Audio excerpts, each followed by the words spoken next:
We are continuing our exploration of some of the great essays, some of the classic essays on Jewish philosophy.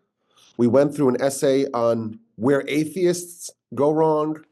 We went through the introduction of the Sefer HaChinuch, and we already went through the first installment of perhaps the greatest essay, arguably the greatest essay on eschatology, on reward and punishment, on all the different elements of what happens, Messiah, afterlife, paradise, purgatory, Olam, Haba, world to come. We went through the first part of the Rambam's essay. As you recall, this is in his commentary to Mishnah, in an introduction to the final chapter of the book of Sanhedrin. Now, if you want to be precise, it's actually the final chapter of the book of Sanhedrin in the Talmud, but for some reason in the Mishnah, it's the second to last, the penultimate chapter of that book. And in part one, he starts off with a question. What is the reward given to someone who does the will of Hashem? Someone who hearkens to the will of Hashem, someone who obeys the will of Hashem, who listens, who adheres to the laws. What is the reward? And he talks about the great confusion in trying to answer that question. Everyone seems to have their opinion. Some people say it's rewarding after you die, or you're resurrected, or Messiah. Everyone seems to have this big jumble of confusion, this opacity and lack of clarity in trying to answer this question. And of course, you have that one cohort that just makes a big mumble jumble of it all. It's also reward in this world, and it's also when you die, and it's also this, and it's also Messiah, all of that. Also resurrection. He says, no one seems to be talking about the right subjects. No one's talking about Olam Haba, the world to come. No one is asking the right questions. Everyone seems to be ignorant of the main subject and addressing it in a tangential, ancillary way. And he's going to try to address this, or he will address this in this essay. But he gives a few introductions. This is what we read last time. He talks about, the whole idea of motivation for mitzvos. If the Almighty gives you a mitzvah, maybe you should be doing it because the Almighty gave you a mitzvah. And not to think, well, what's in it for me? And he gives that wonderful analogy of a child who doesn't want to study. No, I don't want to study. Well, here's a candy. Well, I want candy. I don't want to study, but I'm willing to tolerate the study in order to get the candy. And then they mature. Now they want to have some nice clothing. And you tempt them, you bribe them, you incentivize them with the nice clothing. Study, not because you want to study, but because you'll get the reward, the prize.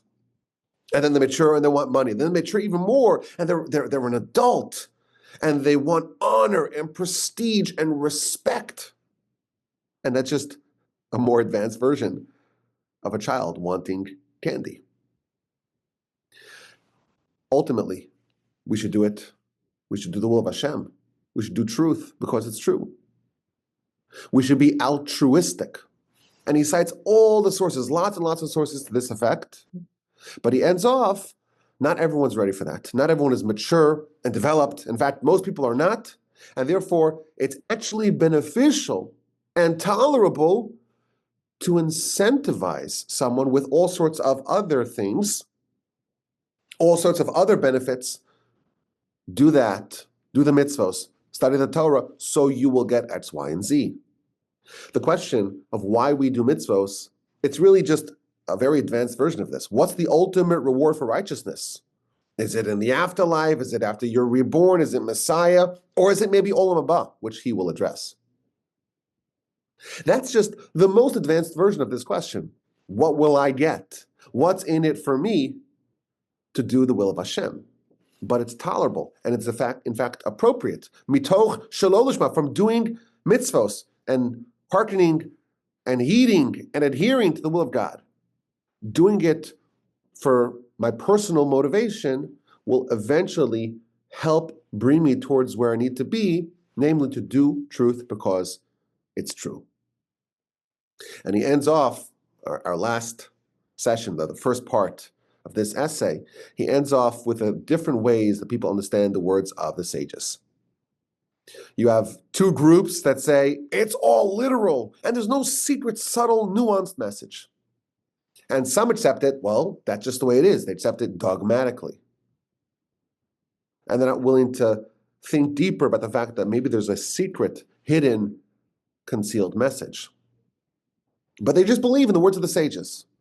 And that's foolish.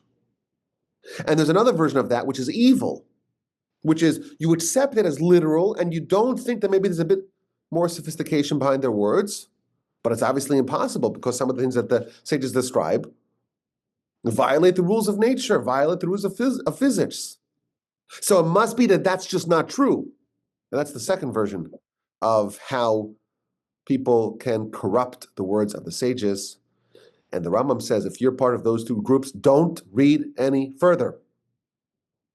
But if you're part of the third cohort that understands that there's a body and a soul, a revealed and a concealed element in the words of our sages, and you understand that these people are vastly, vastly more intelligent than you and more capable than you, and there's nothing that they wrote that just some sort of haphazard statement that makes no sense. And everything is subtle and nuanced and full of layers, labyrinthine layers. And you have the humility to accept that, then you may proceed. That's what we read last time in this magisterial essay of the Rambam. And today we're going to go to the next stage of this essay. Ve'ata. This is what it says in Hebrew. Even though this was originally written in Arabic, it was translated to Hebrew. And now I will begin to tell you what I want to tell you. Introduction. Now let's talk. And he starts off with an analogy. If you have a blind person, God forbid, they cannot see, and you try to explain to them, there's something called yellow and green and purple and orange and maroon. These are words, maybe they understand the words, but they cannot perceive it. They don't have the tools, they don't have the physiological organs to be able to understand what you're talking about. You try to explain to a deaf person, like what sound sounds like, and what music, and the difference between a violin and a harp and a guitar and a piano. And this person has a screechy voice, and this person has a deep baritone. You could say the words, but they don't have the ability, they don't have the senses to appreciate it. And then he adds, and I'm going to have to trust him on this, you cannot explain to a eunuch the desire for intercourse. They don't have that desire. Just as these groups of people are locked out of certain elements of life, so too, bodies cannot understand spiritual, soulful pleasures. It's just one line, drops the bomb. We're talking about pleasures of the soul. And I could talk to your body for 10 days straight to try to explain to the body what we're talking about. It doesn't have the tools. It's like trying to see out of your elbow. It doesn't work. It's like trying to listen carefully with your toes. It doesn't work. Your body just doesn't have the tools to understand at all what we're talking about. You could say words, you could define words, you can understand words, but the body is locked out completely in a realm. The subject of this part of the essay, spiritual pleasure. And the first thing we're told, it's impossible for bodies to perceive it. Now, the nice thing to keep in mind, and this will be revisited, is that we are composed of more than just bodies. We actually have souls. And that may be a key to going deeper into this subject. And then he proceeds. And just as fish cannot understand fire, they cannot fathom fire. Why? Because they are completely immersed in water, which is fire retardant. So you try to explain to fish, there's something called fire, and it's really hot, and it just burns, and it consumes, and it combusts. They have no conceptualization of what fire is because they're immersed in an anti-fire world. So too, in a physical world that we are immersed in, we're like fish. And there's just water all around us. We're bodies, and there's just physical pleasures all around us. And the spiritual pleasure, that's from a different universe. And it's completely to the world to the world that we are in. So we do have pleasures, of course. But the pleasures are all physical and all sensual to our senses. So we like to eat. It's pleasurable to eat, to drink. Intercourse is the third example that he gives. Those are pleasures that we're familiar with. It's part of our world. But something which is not sensory or physical, spiritual pleasures, that in our mind, at least initially, is non-existent, and it's not recognized, and we will not understand it in the beginning of our investigation, only after great and deep and serious investigation. That one line is one of the keys to understand what he's trying to tell us. This is, I call it, he drops the bomb, he throws the grenade. Yes, we're locked out of spiritual pleasures because we're like fish in this world. We can understand it if we think very hard. We are not completely locked out of this sort of pleasure. It's not instinctive. We have to think very hard until we perceive it. We have to work very hard until we gain some sort of understanding of this entirely foreign universe. But it is actually understandable if we're willing to put in the work. This is a very deep and profound point. The Rambam is beginning to tell us that there's different types of pleasure. There's physical pleasure and spiritual pleasure. And we are removed, initially at least by default, from spiritual pleasure. But why? Why are we removed from spiritual pleasure? He gave us two reasons. Like the blind person, you don't have the ability to see, and like the fish in the water, meaning the physical pleasures is perceived by the physical tools, the implements. The spiritual pleasures, that's perceived by the spiritual forces, the spiritual tools and implements, the soul. We cannot understand spiritual pleasures because we need the soul for that, number one. We cannot understand spiritual pleasures because we need the spiritual world for that. We're like fish in the water, the world of the water. And the world of the spiritual pleasure is from a different world. But of course, as I mentioned earlier, even though we are body first in our orientation, we still have a soul. So we do have a tool to access that sort of pleasure. It's just very secondary in the hierarchy of our body-soul ratio. The body is like 99.999% of our consciousness and our interface with the world, but we do have something. And if we were to develop it and to allow it to surface, we can maybe use it to experience spiritual pleasures. We're not completely blind. We have one little dot, one maybe pixel of vision. That's so immaterial, but that can be expanded. As a person becomes more of a soul, their ability to see the world through spiritual eyes is augmented. And yes, we're like the fish in the world of the water. We're in this world, but where does our soul come from? Our soul is rooted in the spiritual world. We can have access, if we work hard enough, to the other world and to its otherworldly pleasures. This is a very significant teaching. We're talking about reward, we're talking about pleasure, and we're talking about a very high level of pleasure that's mostly inaccessible. That's initially inaccessible, but it's not completely inaccessible.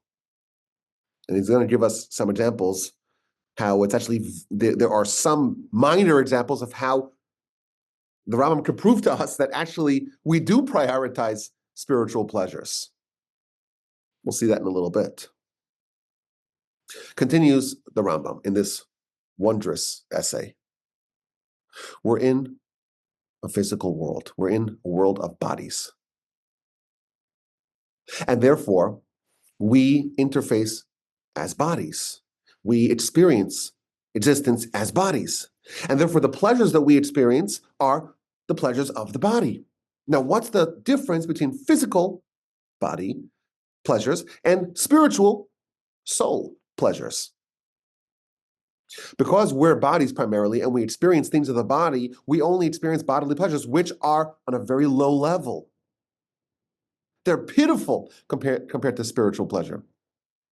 And they all have a diminishment over time. They cease. They don't endure. But spiritual pleasures, they are ongoing. They are never stopping, and they are eternal. And to compare these two, they're completely incomparable. They're so distant and different from each other. There's no overlap between these two.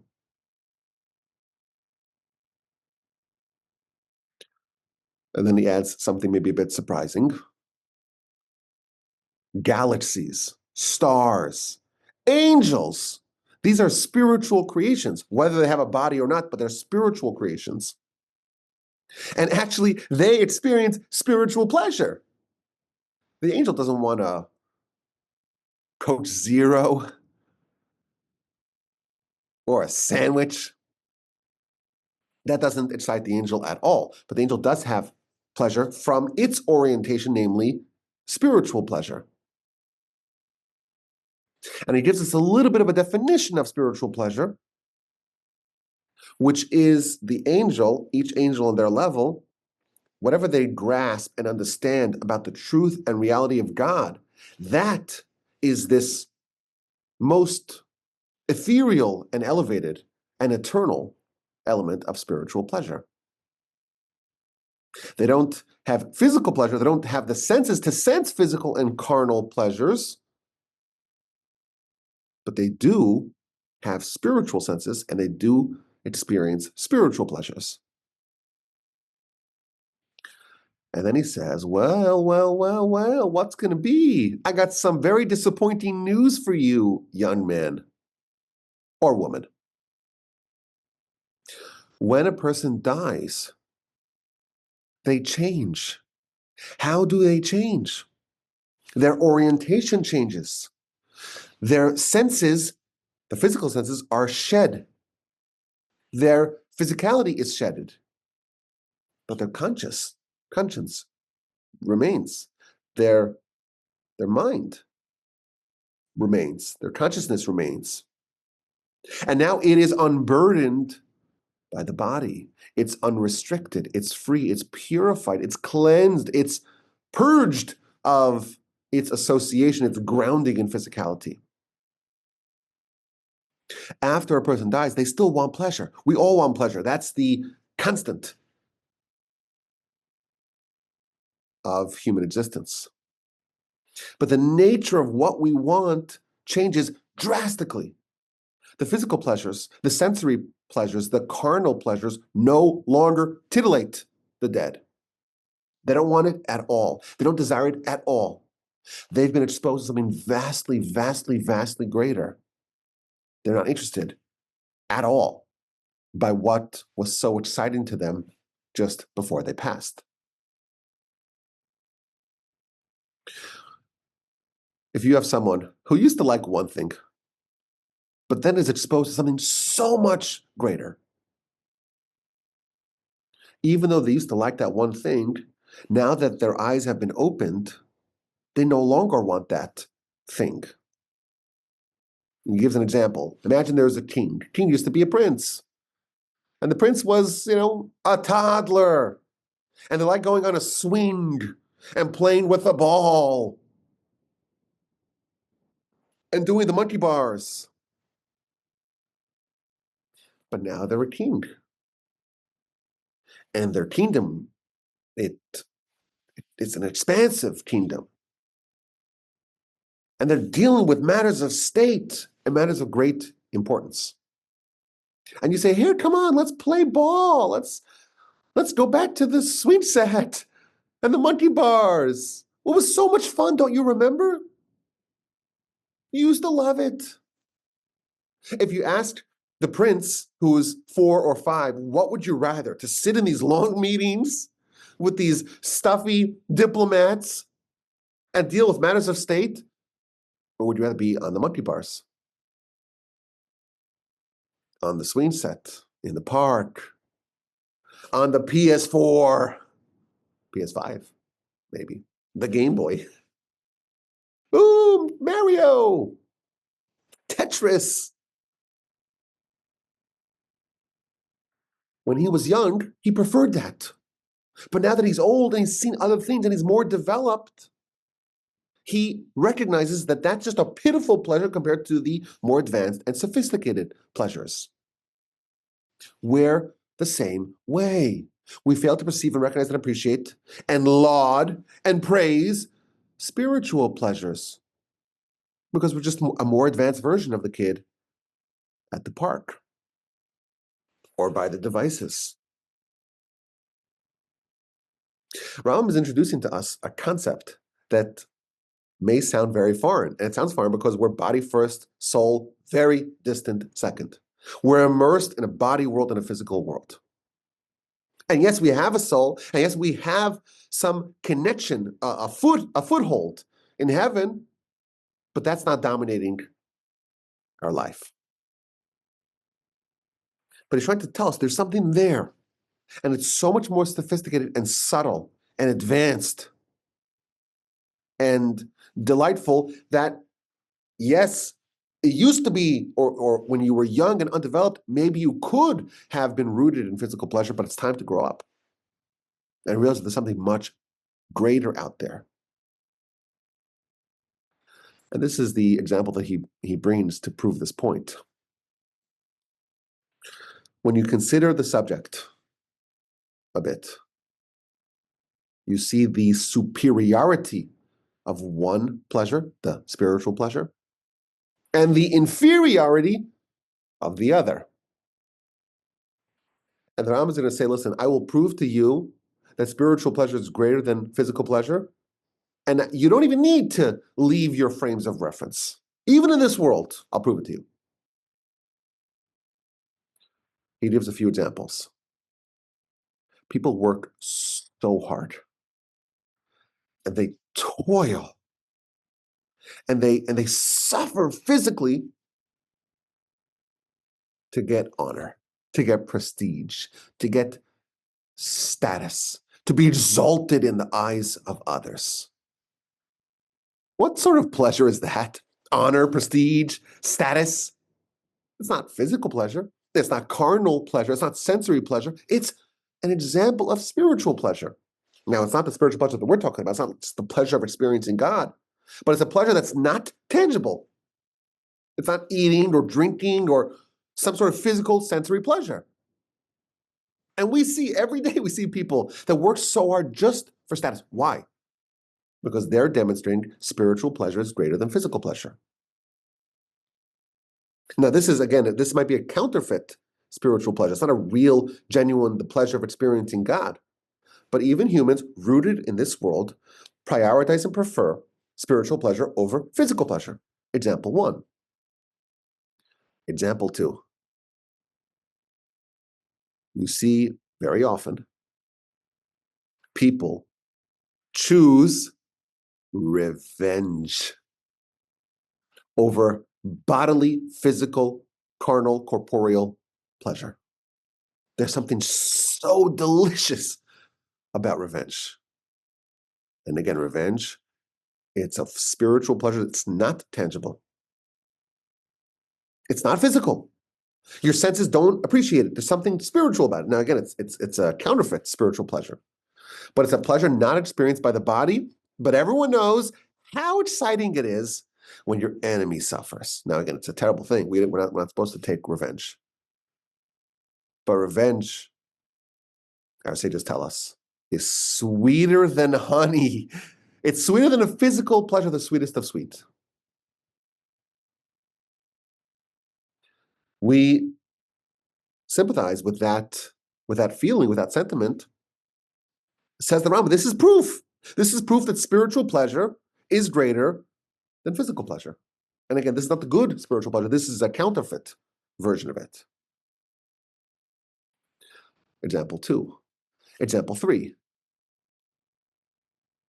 If you know that you could get physical pleasure, carnal pleasure, if that's the ultimate priority, people should do anything to get that. But if the physical carnal pleasure can only be achieved with shame and embarrassment and disgrace, people won't do it. You want something physical. Oh, that's the highest priority, right? Wrong.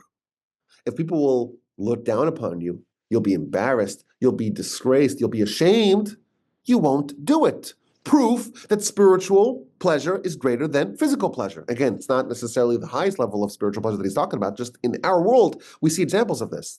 A fourth example, people want a good reputation. Want others to think highly of them. Why? Where is the physical benefit that your body senses? Animals don't have these, by the way. None of these things. Animals don't want prestige, and they're not willing to forfeit a good meal because of shame, because of their status amongst their peers. This is an example of even people who are very distant from the spiritual values and mores. They too prioritize spiritual over physical. Non-tangible, non-sensory pleasure is more important. Now, if that is true in this physical world, even in the physical world, we have a tendency to neglect physical pleasures because we want the spiritual status and the spiritual benefit. Imagine in a world that's just spiritual. How much more is spiritual pleasure valuable in that world? Now he's going to begin to identify a little bit more about what we're talking about, the spiritual pleasure. He tells us it's non-divisible. It cannot be counted. There's no way to explain it with an analogy. It's hidden. Even David said, David the prophet, it's hidden. It's hard for us to understand it and access it to its fullest. And he quotes the Talmud. The Talmud says, what Olam Haba, the world to come, is, which is the world of spiritual pleasure. The Talmud says, all it is, the only definitions the Talmud can offer is what it's not. In Olam Haba, there's no eating, there's no drinking, there's no washing, there's no anointing, there's no intercourse. So what is there? Well, the Talmud says, well, there's righteous people sitting with their crowns on their head and they're basking in the divine pleasure. Well, what does that mean? It means that their consciousness, their soul, their intellect is still present. And the pleasure, the basking, the pleasure of God is a perception and an understanding of the divine. We started off the essay, says the Rambam, with a question. What is the ultimate reward for righteousness? For adhering to the will of God? For following the mitzvos? The end good, the ultimate good, is to be included in this very special, unique, and rarefied society and cohort, an elevated group that is meritorious and deserving of a presence in the world to come. To be part of this honor, to be part of this exalted experience. To have a soul that endures forever and experiences everlasting, eternal, ongoing pleasure. And there's no good that's comparable. And there's no pleasure that is comparable. And there's no end to this. How could you possibly compare any physical pleasure that the maximum it's going to last is maybe 100 years? Maximum? What's 100 years compared to eternity? Nothing. Now, the next part of this essay, I would say, is probably the most controversial part, meaning the Rambam's peers disagreed with him on this. The Rambam has told us that there's something called spiritual pleasure, and the highest level of spiritual pleasure is the experience of God, which is Olam Haba, and those who are righteous and who are meritorious and who did what it takes, what's necessary to be included in that, they are residents of that world forever. Well, what about those who are not meritorious and not deserving and unworthy of being part of that cohort? What's their punishment? What's the worst punishment? So this is controversial because the Rambam's contemporaries argued with him on this point. But the Rambam says that the worst evil and the greatest revenge against the sinners and the wicked is that their soul gets cut off and is lost and does not live and does not endure. And that's the kares, the cutting off, the disenfranchisement that's mentioned in the Torah. He kares, ti kares, the verse tells us. The soul will be cut off thoroughly, cut off in this world, cut off in the next world. Someone who chooses only the physical and repudiates the spiritual, someone who embraces falsehood and rejects truth, such a person is cut off from that realm, from that experience, from that world, and will remain cut off forever.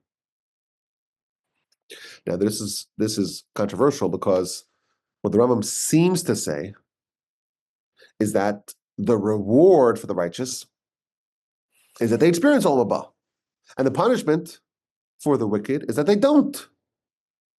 It seems like it's just they don't get it, but not necessarily that they're punished in an active way. They're just cut off. They're not participants in that world. And many of the Rambam's contemporaries said, wait a minute, no. What about the punishment in the afterlife for the wicked, for those who violated the will of God? There's many sources that state that there is punishment for wickedness, not just lack of reward, not just absence of goodness. So that's a separate discussion, but this is the essay of the Rambam. And he ends off by giving more of a definition of Olam Haba. Olam Haba is not perceivable with physical senses. He quotes the verse, Ayin lo ra'asa, an eye cannot see it. When it comes to spiritual pleasures, the physical senses cannot help us at all. And even the prophets who were visionaries, who were seers, who saw, their vision did not, their clairvoyance, their ability to see the future and foretell the future, it was limited. They only were able to prophesy about the days of Messiah. But Olam Haba, the world to come, Ayin lo rasa, an eye, even the eye of the prophet cannot see it. The Talmud actually does say that Olam Haba is comparable to the sun, right? The sun, you can't look at it without severely damaging yourself. It's beyond human senses. This is the answer to the question. We start off the essay with the question, what is the ultimate reward? The answer is Olam Haba. What's Olam Haba? It's a venue of spiritual pleasure. What's spiritual pleasure? Well, we talked all about that in this part of the essay. We talked about the existence and vast superiority of spiritual pleasure, why it's mostly inaccessible, because you're a body, bodies can't access it. You're in a body world, you're in a physical world, you're like that fish, you cannot access it. But with hard work, you can even get a little bit of a hint of a taste of that sort of pleasure. And even in this world, we see people routinely prioritizing spiritual pleasures over physical pleasures. They want revenge, they want honor, they want avoidance of shame. They will choose that, the spiritual over the physical. Now, you recall when we had part one of this essay, the Rambam cited different opinions. When you ask people, what's the ultimate reward for righteousness? Some people say it's the times of Messiah. Some people say it's the Gan Eden, it's paradise. And some say it's the resurrection. And some say it's physical greatness in this world and physical abundance and wealth and wherewithal in this world. What about all those other things? Not Olam Haba. Olam Haba, that's the actual answer. What about times of Messiah? What about resurrection? What about all these other things? Paradise? That's the next part of the essay, which we'll do it next, please God. The next part is to explain, okay, all those other things that those confused cohorts, they tried to answer the question of what's the ultimate reward with. All those things he will position them where they actually play a part in the scheme of reward and punishment. But I want to end off with another very famous and powerful teaching of the Rambam elsewhere. This is not in his commentary to Mishnah on the last chapter of the book of Sanhedrin, or second to last chapter. Again, I told you that there's a little bit of an unusual thing where the order of the chapters of the book in the Mishnah and the order of the chapters of the book in the Talmud / Gemara is different, which is unusual. But this is in Rambam's book called Sefer HaMitzvos, the book of mitzvos.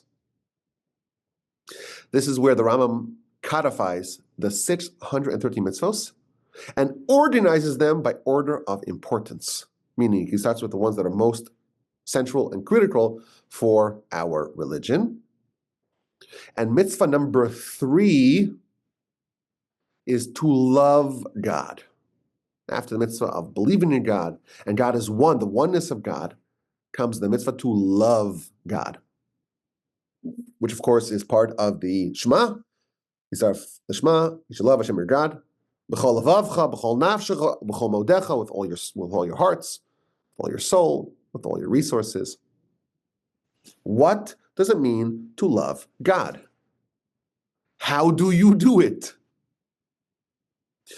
We don't even say the name that indicates or that seems to be referring to God's essence. Even the 4-letter ineffable name of God, the name of God, the tetragrammaton, even that does not refer to God's essence. But it's much closer to God's essence, and it's beyond human perception. We don't even see the name we don't enunciate the name the way it's spelled. We're so distant from God. Yet we're supposed to love God. We're supposed to have an emotional connection with God. Love God with all our hearts, with all our soul, with all our resources. And again, this is not hyperbole. There's no hyperbole in Torah. How do you do it? Says the Rambam, I will tell you. V'zeh, and this is, shenachshov, to think, v'nizbonen, and to ruminate and cogitate, b'mitzvosav, v'ma'amarav u'pu'ulosav, in God's mitzvos, in God's Torah, in God's handiwork. The process to understand God, to love God, is to think, but to think deeply in something that God gave us, His mitzvos, His Torah, His world, His handiwork. Ad shenasi gehu, until we understand Him. And we will experience the highest level of pleasure with our understanding of God. Rambam in our essay tells us that the highest level of pleasure is to understand God. In this mitzvah, the mitzvah of loving God, he tells us we should ruminate and concentrate in one of the things that God gives us, mitzvahs, Torah, handiwork, until we understand Him, and with the understanding of God comes the highest level of pleasure. This mitzvah to love God. It's a mitzvah to test drive Olam Haba, to get a taste of Olam Haba. The Rambam very clearly says, once you understand God, you have a little bit of an understanding. Through the things that he gave you to understand him, that will bring about the highest level of pleasure. You get a little dose of that spiritual pleasure, that highest incomparable level of pleasure, completely non-sensory, completely soul-based. The mitzvah of loving God is a mitzvah to experience it, even here. The Rambam says, well, even someone who's very distant from Torah can appreciate spiritual pleasures. Revenge, wanting honor and prestige, avoiding shame, wanting a high reputation in the eyes of others.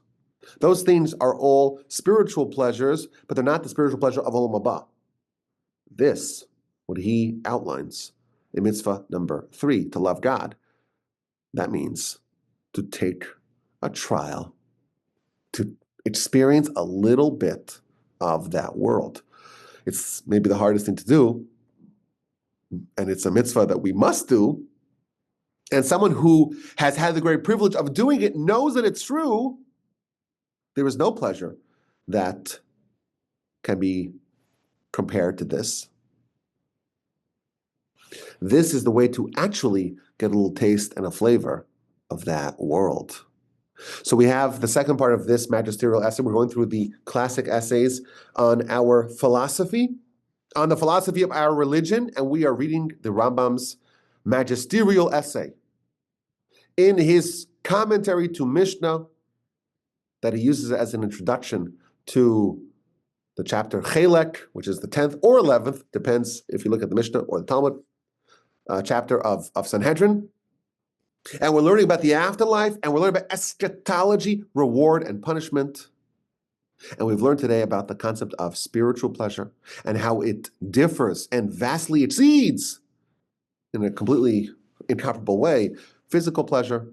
And that is that venue, that world, the Olam Haba, is the ultimate reward. May we all be so fortunate as to be included in that rarefied fraternity, in that wonderful group that merits to experience what even the prophets were unable to fully fathom. My email address is rabbiwallpage.com. I look forward to the next installment, the third part, maybe the final part of this essay, where the Rambam goes through all the other parts, all the other arguments for what the ultimate reward and punishment is. Please, God, next time, I look forward to your questions and comments and your feedback. The email address, again, is rabbiwallpage@gmail.com.